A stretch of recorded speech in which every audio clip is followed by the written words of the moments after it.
Hello! Welcome back to our creative videos. I'm Loretta Hayes from Hayes Sewing Machine Company here in Wilmington, Delaware. And today's topic is going to be the jelly roll templates that Moda has brought out in recent months. So there's two packages. One is a half hexagon template.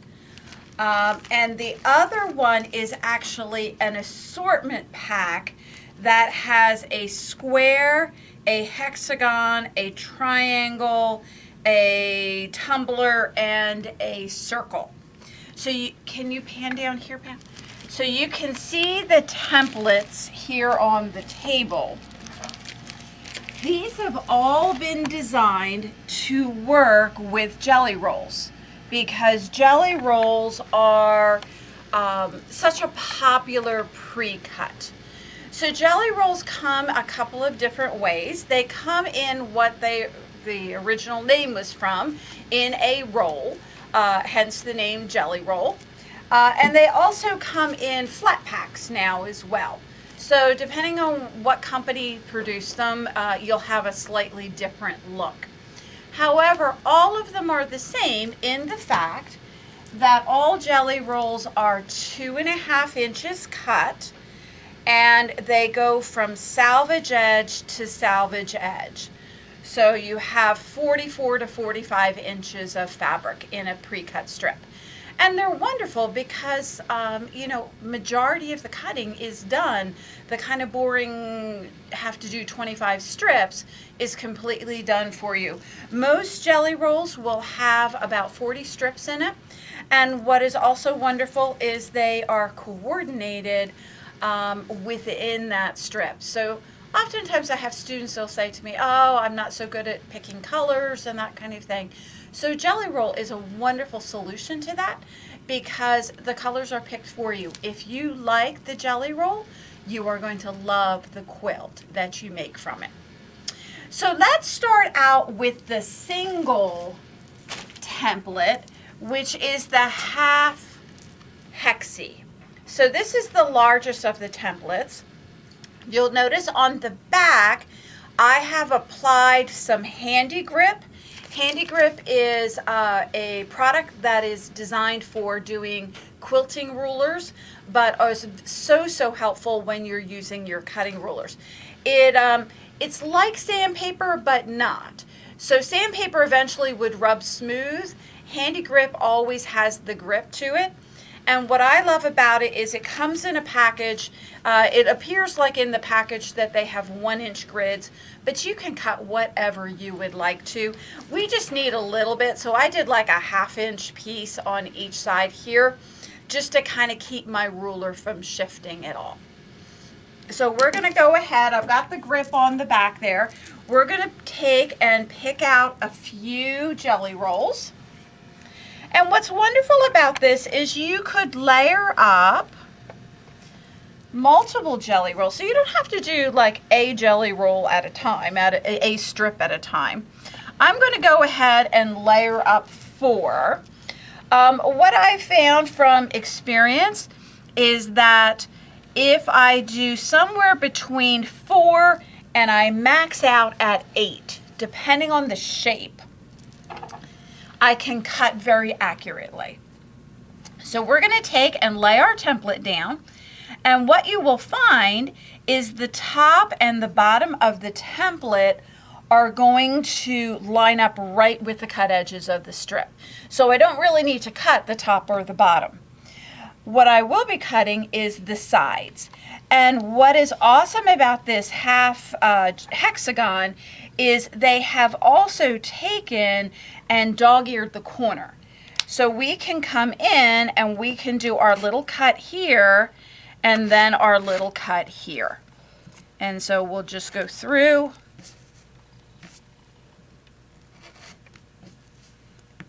My mat is not on a super firm surface here, so there we go. And then we'll come and we'll cut the other side.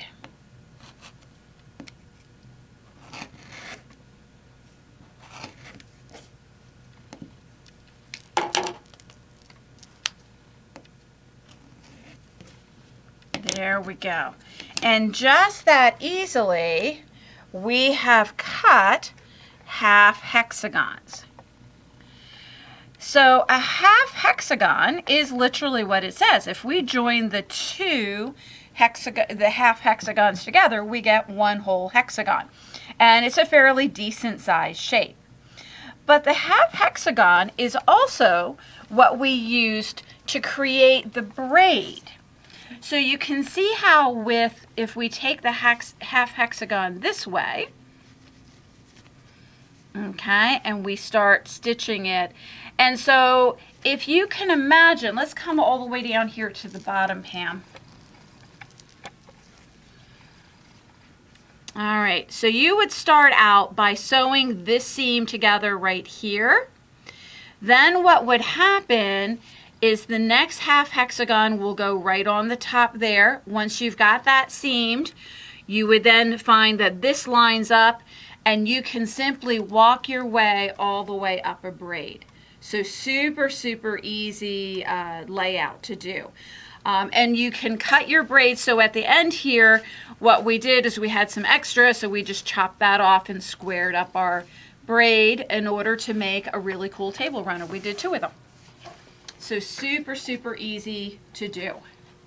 So the half hexagon, once again, designed to create a whole hexagon, or you could use it as a braid. But how about thinking it outside the box? What about if you wanted to do maybe a slightly more interesting border?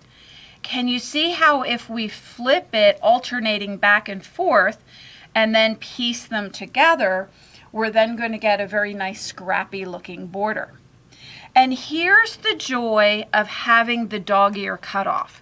When you line it up, the dog ear that we chopped off will line up perfectly along the straight, and the straight will line up perfectly along the dog ear. So no more do you need to like try and decide how much excess you're hanging off the edge.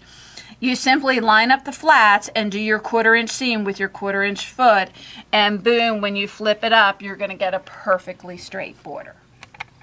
So a very, very cool template. It is the only one, once again, that is packaged individually. All right, so we'll set that one aside and let's go on because we have other things to show you. So the next package that we have has lots of little guys in it, and they've even taken and done like a keychain with a hole in the top of each one of the templates, so you can keep these templates together. They are kind of small. They will drop to the bottom of the drawer fairly easily, so kind of nice keeping them together. So let's start out with the 3 shapes that I would use to piece things. And so those 3 shapes would be my square, my triangle, and my tumbler. So we're going to go ahead and use the same jelly roll. Got them all nice and lined up, right? So we'll line up those edges. And so the square is going to work out super simply. You're simply going to line up the top and the bottom, and we're going to come in and we're going to cut that side, and we're going to cut that side. We could then move our template over again, and we can just keep cutting, and you can see how fast this is. So just in doing that, we now have a whole bunch of squares. So we could come in, lay this out.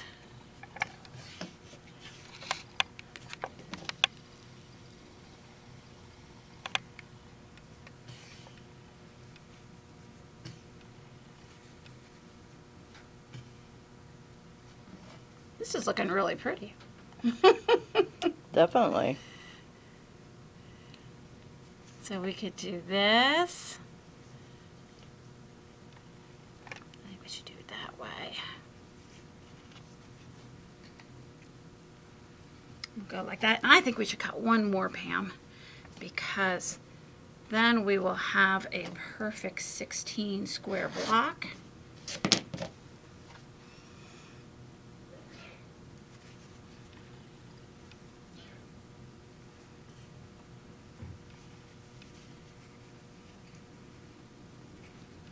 All right, so there is our 16 square block. So all I did for the colors, we had 4 colors, right? So I have the dark brown diagonaling across this way, the light tan diagonaling across the other way, and then all I did was I made sure that each time I didn't want to have, although it would work, look at this. We could go like that. You're not easily distracted, no, are you? I'm not. Look, a squirrel. and so you could play games with all kinds of layouts on here.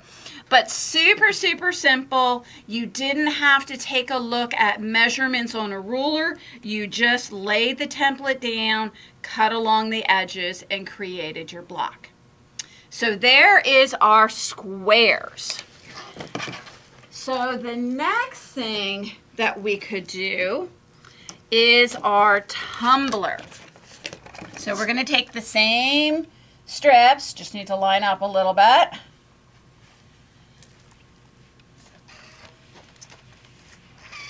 Press out that fold. And so we'll line up and we'll do the tumbler. So once again, the top and the bottom are going to line up just perfectly. And then we're going to come in and we're going to cut our sides. Then we're going to flip our tumbler over. So now the larger end, so the bottom was the large end over here. And now we're going to flip it and we're going to put the large end at the top. And we're going to go ahead and we're going to cut that one. Then we're going to flip it back again. Put the big one at the bottom and just go all the way across our strip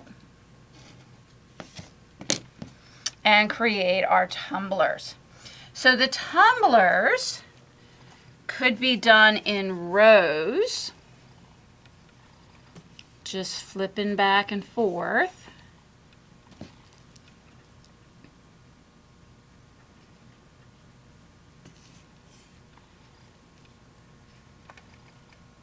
And I always like the tumbler block because it makes it look like we did a ton of extra work because it's not a symmetrical shape. But in reality, we can just line her up, just flip-flopping them every single time.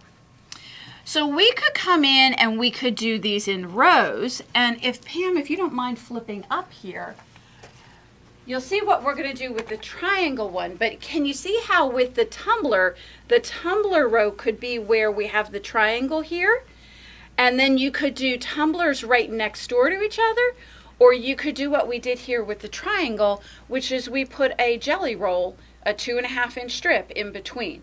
So you could have tumblers, jelly roll, and work your way up. Now, this one here was done with the triangle. So let's go ahead and do that one as well. So once again, we're going to line up our strips. Sometimes I find if you tap the edges on the table, that will help with the lineup. And so the same concept is going to happen on the triangle. So we're going to line up on the triangle and we're going to cut the one side, and then we're going to come in and we're going to cut the other side. So now we've got that. So the big end of the triangle is now going to flip up to the top, and that's going to create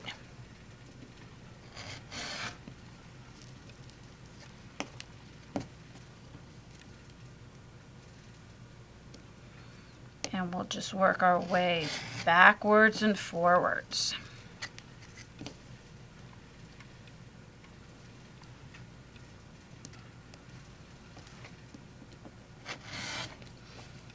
So you've seen how the triangles would do in a kind of a stripe type of effect. Well, what about making an interesting kind of block? So we can come in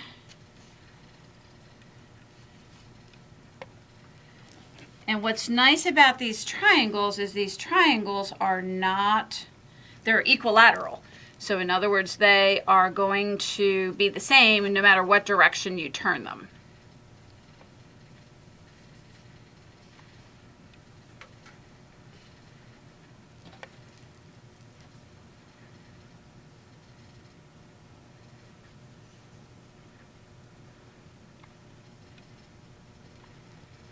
So you can see we're kind of building the block. And so when we sewed these together, we would sew them in rows, coming along like that. Let's see if we've got enough triangles to do another section here.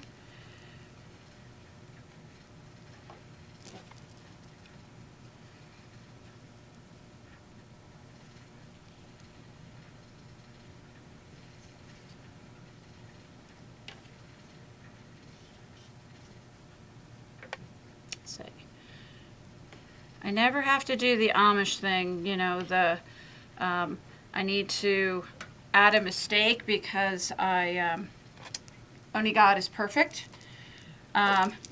Always had one flipped over, you know what I say? So here, if we can imagine, we've got our block and we would sew it together and then we would cut those edges and create this really cool triangular block. Block that's square but made of triangles on there. So super, super cool thing, the triangle.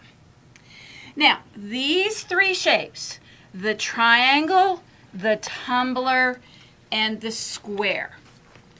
Super simple to piece. So 1/4 inch foot, you know, you're just putting right sides together, sewing your 1/4 inch seams, and you're really good to go. The last two shapes are less so. So the hexagon can be sewn together. And I don't know if you can see it in the template. I'll put my hand behind it. You'll see that there's like little holes drilled into the template. So those are, when you do a hexagon, you don't sew from the edge to the edge. You sew 1/4 inch in to 1/4 inch in, and then you do your next ones. So if you choose to piece this one, when you go to cut it out, you might, before you travel too far, you might want to take a marking pen and you want to mark those points so that you have a reference when you're piecing it. However, that's way too much work for me. But I love the hexagon shape. So what I thought was cool is if we use this as an applique shape. So if we're going to do this as an applique shape, we need to have something that's going to fuse it down. So my favorite fusing is Steam-A-Seam Light. It has 2 pieces of paper. And so we can come in, I've buried my ruler, and we're going to cut a strip. So if you think about it, our strip is 2.5 inches, the pre-cut jelly roll strip. So when I go to fuse this on, I want to have 2.5 minus a smidge. So if you can come in, I don't know if you can even see that, Pam, but here's 2.5 where my fingernail is. So I'm kind of like a 1/16 of an inch less on there.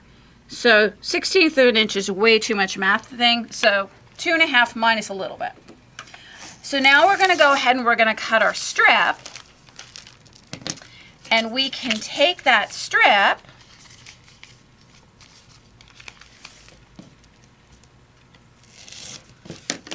and work with our jelly roll. So we'll just pick a couple of colors here. So this is what I love about Steam-A-Seam, is when you pull the paper away, because there's paper on both sides, one side of it is gridded. You'll find that the one that is not gridded pulls away super easily. So now we're going to take it, and do you see how I don't have to hold it? Do you see how it's tacky? I can then take it and I can line it up on my strip and I can do just kind of a little pet for it. And then I can go ahead and I can line up my next one and work my next one.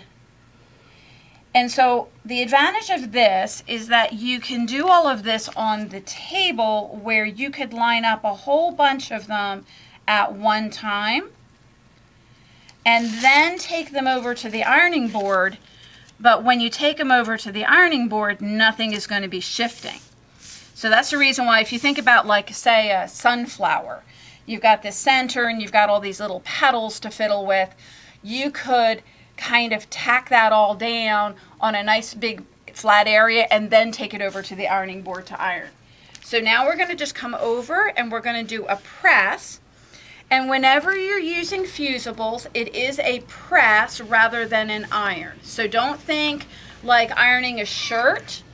We're coming in, we're putting our iron down, and it's kind of a 1 Mississippi, 2 Mississippi, 3 Mississippi.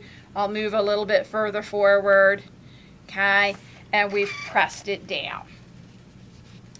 Let it cool. Don't scorch your fingers. And then you'll see that you have your paper here. But don't peel your paper off yet. So we're going to come in. I'm just going to layer these two up. And wherever I buried the hexagon, let's find that. There we go. And so we're going to line up on the hexagon. And we're going to cut around the hexagon. And this is particularly where it's very, very helpful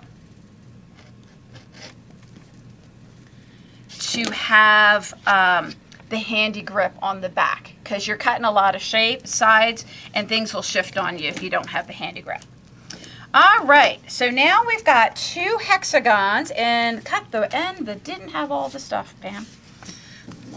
You were just showing us how to do it. Yes, we're gonna. Your repetition is good for people, right? Certainly good for me.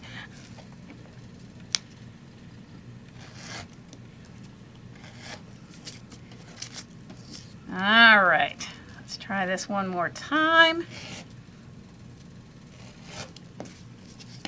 All right, so now we have paper entirely on the back as opposed to paper partially on the back. So now we're going to come in and we're going to remove our paper. And so when you do the removing of the paper, a little trick, pretend like you're going to rip your fabric. What you'll find is you rip your paper and not the material, and that gives you a place to catch a hold of that you can peel it off. And then you can go ahead and do your next one and peel off the next one. And so you'll have these, and once again, they're sticky. So when you go to place them on the fabric,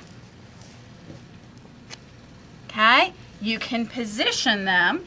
If you're doing something where you're going to do what appears like you've pieced it, do you see how you can line up the edges? And so now you've got your hexagons. We take it over to the ironing board and we just give it a press to press in place. Now, you do have raw edges here, but they are fused down quite well. If you're doing something like a baby quilt where it would get washed all the time, I would definitely want to do a little bit of stitching. Not necessarily going around all of the edges here. Oftentimes you'll see when you're quilting, you will see, for hexagons, you will see where they quilt through the center of the hexagons. So it'll quilt coming along like this. So we'll have all of these parallel lines going this way. Then we will flip it and we will have parallel lines coming the next direction. And then the third is going to be, we had here, we had there, we would have there, right? Mm-hmm. Okay. And we would come in and we would go there. So you would end up with almost like a little star shape in the middle of the hexagon, and it will hold it down very well. All right, so I do that when I do hexagons because, once again, I'm being lazy and I don't want to have to go to all that effort to piece it. I definitely feel that way when it comes to doing the circles. So circles, let's make sure we've got enough. We might just eke this out. I think I might be a little short, but there we go. And so the circle, we're going to come around and cut around. Now, we did a basic video on basic rotary cutting last week. And we mentioned the different size cutters that you can get. So the one that I recommended, and the one I use most of the time, is the 45 millimeter cutter. So that's this one here. But what you will find if you are doing a lot of these round kind of shapes is the 28 millimeter. See how much smaller it is? Much easier to get around the round shapes coming around here. So you're just kind of wiggling your way around. And once again, you so totally want to have your handy grip on the back of that ruler because it makes it so much easier for the ruler not to slip. So you would go ahead, you go around, you then move to your next one, work your next one, and then the same thing applies. You can come in. This particular jelly roll has got one of those kind of pinked edges. So I'd want to clean that up just a little bit. So here would be my trick. I'll pull the circle just a little bit back. And I'd go around. There we go, so much better. You see how much prettier that end is from that one, so I just slide it down just a little bit. And so this is what we actually did when we did the circles here. Okay, we took it, laid them out. I mean, it looks really cool when you overlap them. You can have single ones. You could do blanket stitching around them, zigzag, even just a straight stitch. You could quilt all over. That'll hold those raw edges in. But it gives you these really cool circles. All of these shapes are being cut from the templates.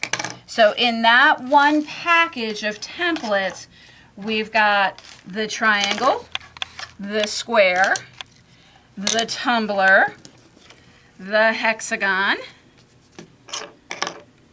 and the circle. So that is the template set for the Moda jelly roll templates.